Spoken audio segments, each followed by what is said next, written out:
Hello, Bellevue and Eastside property owners. This is your monthly market update from me, Bellevue Realtor Emily Cressey, and I am going to take you through some of the fun statistics that we get published by the MLS every 30 days to give you a little insight on what to expect for the spring housing market here in the Bellevue area.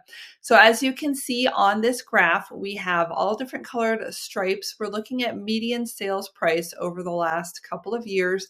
And on the right-hand side is the key. Bellevue is our top line, our most expensive real estate, with a median price point. This is including condos and residential. Let me flip these so that we're just looking at houses. I don't want, I know downtown Bellevue has a lot of condominiums, and I don't want that to kind of be in the mix there. So let's just take a look at housing market here. And still the same thing, right? Bellevue is coming in at the top with 1.8 million as the average price for a single family home. Redmond is next, 1.5 million. Kirkland also Kirkland is next. They're neck and neck here. They're neck and neck. Kirkland 1.547 and Renton down below. Renton obviously is sort of on the south end of the lake rather than the east side. But I tried using Newcastle data and there was just too few transactions. So I'm giving this as a little bit of a baseline, something else to compare to if perhaps you can't afford Bellevue or you're wondering about downsizing into something less expensive. Just giving us a little perspective for those that feel that the east side has gotten a little too rich for their blood, buyers watching this video, for example. So let's take a look at what we're seeing. Again, year over year pricing here is very good. Renton is the lowest with 7% price appreciation. And then Kirkland 23%, Redmond 11%, Bellevue 14%. So median home price this year versus last year at the same time is up significantly. And I will tell you, I just did a look at Seattle data as well, made a video on that, and it is not the same. Seattle is not doing nearly as well as the east side. So you guys continue to be the most expensive real estate in the state, most desired, and continuing to go up the fastest. So congratulations. Hopefully, congratulations if you own a home. Tough news for buyers who are trying to get into this very desirable market. Now, in terms of spring and what we're expecting to see, we typically follow this kind of cyclical pattern. It looks like a hump or a bump here where we have the fewest listings coming on the market in December and January, kind of these dark, dreary days with the holidays. But as we move now into February, we expect this to start going up with usually a peak. This data is smooth. Let's unsmooth it just a little bit here.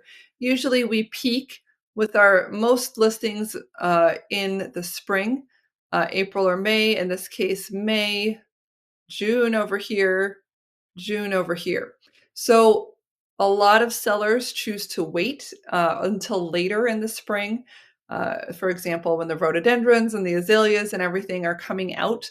And a lot of buyers have started looking earlier in January or February, typically for this area. So the buyers are out there and they're motivated to find something. The sellers want to wait and kind of list until the peak of the market.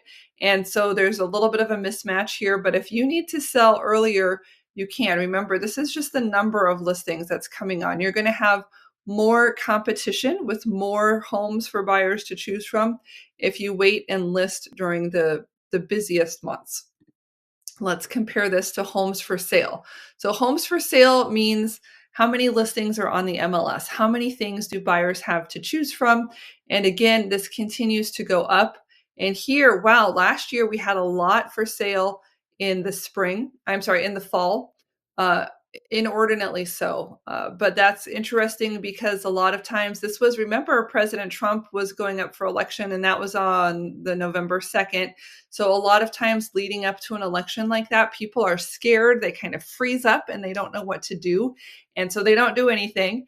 And so that could have slowed some of the buying activity last fall. Now, closings. When are closings taking place? All throughout the warm months of the year, pretty evenly spaced. Similar with pending sales, this is when people get the contract and the keys. So pending goes first about a month earlier, and then the closing takes place 30 days after you get the contract. So this just gives us an idea of when buyers and sellers are coming to that decision. They're having that handshake that, yes, we're moving forward with this deal. And it starts happening big time in March, and it stays pretty steady through October or so. And then it starts to decline as the days get darker. Now we're looking at days on market. This is an indication of how long it takes to sell your home. And we'll ignore Renton for a minute. That's not showing the general theme of the East Side, which is hot, hot, hot real estate that sells very quickly. I am surprised even to see Kirkland is at 9 days. This was in January, homes listed in December. So, I mean, it is a slower time of year, but even if we go back, we can see similar. We typically are going to expect to see on the East Side homes selling very quickly. And you can see throughout all the spring months here prior to this kind of election ramp up, we had very low days on market, homes selling in about a week. So when your homes are selling that quickly, there's not a lot of time for buyers to view homes and think about it and choose one. They really have to come and decide and potentially make a competitive offer against other sellers. So that means as a seller, it becomes even more important what you do to prepare your home before bringing it to the market. That's why part of my home prep is we're doing professional cleaning, we're doing window washing, we're doing carpet cleaning, we are professionally staging. I've got contractors who can give you new paint and carpet if you need it, but it's really important that your home looks on point. It needs to be competitive and just as good, if not better, as the other luxury priced homes around you. So it really pays to invest in your home. I invest my cash in my listings. You can do the same for yours and make sure that it is really on point when it comes to market. You don't have a lot of time to adjust or change things once you list. So you have to max out the home right the day it launches. And then pretty much once that's happened, your only lever is price. And the market will be very quick to tell you if you're under or overpriced. So you want to be careful about not overpricing, having your home become stagnant, and then losing your momentum. Instead of having multiple offers driving the price of the home up, waiving inspection, making multiple bids, waiving financing contingencies and things like that, that's when you have the leverage on your side. If you've been on the market longer than the median days here, 2 weeks, 3 weeks, 4 weeks, that's kind of like the restaurant that nobody's in it. People just assume something's wrong and they're not going to want to buy it. So you've really lost your position in the marketplace, and that's something that you want to avoid. Now we're looking at the month's supply. This is telling us if we stopped listing new homes, so we just said whatever's on the MLS, that's all it is. You guys can buy that. Nothing new is coming. We would be sold out of homes in less than a month. This is the lowest in the region. That means, again, very desirable pricing.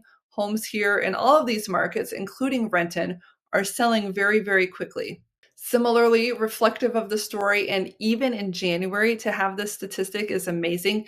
This is what percentage of the original list price the home actually sold for. So in a lot of markets, and I see here in Redmond and Renton and Kirkland, we're seeing homes sell for less, which is fine. But in Bellevue and Redmond, they are selling for more than asking price. So this typically means either you're getting multiple offers on the home, which is great in the off season like that, or people are negotiating, for example, Mr. Seller, please cover my closing costs. I want to preserve my cash out of pocket. And so sometimes when people do that, they bump up the price to accommodate the buyers. But the fact that the seller doesn't just eat the cost, that they're actually having to add it onto the purchase price, is a great sign of a very robust market in this area. Price per square foot. This is kind of a nice apples to apples, how much are we getting for our money? This was relatively flat throughout the year, but interestingly, it has gone up in the last couple of months.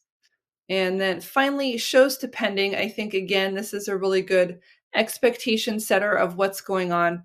How many people are going to be coming through the house, and if they have come, how quickly is the house going to sell? Now, this, you have to take a look at this in the context of, Is the home on the market for 1 week or is the home on the market for 4 weeks?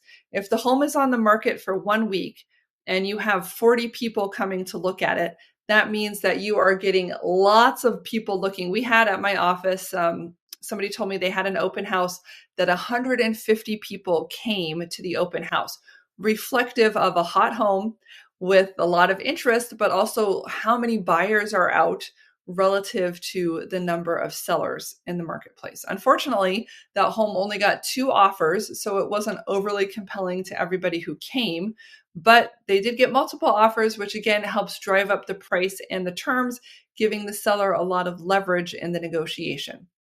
If you're having a lot of people, I say typically you want to expect an offer if you've had about 10 to 15 people at your home.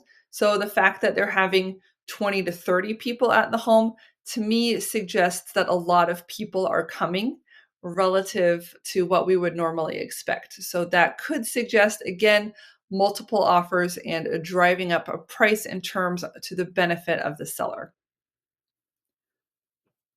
So, my message to you as sellers, congratulations. If you own a home on the east side, you continue to sit in the catbird seat. To buyers who want to enter this market, it is a highly desirable market. It is clean, it is safe, it is appreciating, it is convenient to work, and a lot of people want to be there. So, if you want to buy in this market, you need to bring your A game. You need to have a real estate agent who knows what she's doing in order to make compelling and successful offers once you find the home you like. So thanks so much for watching. It's Emily Cressey, and I'm looking forward to seeing you on the next video.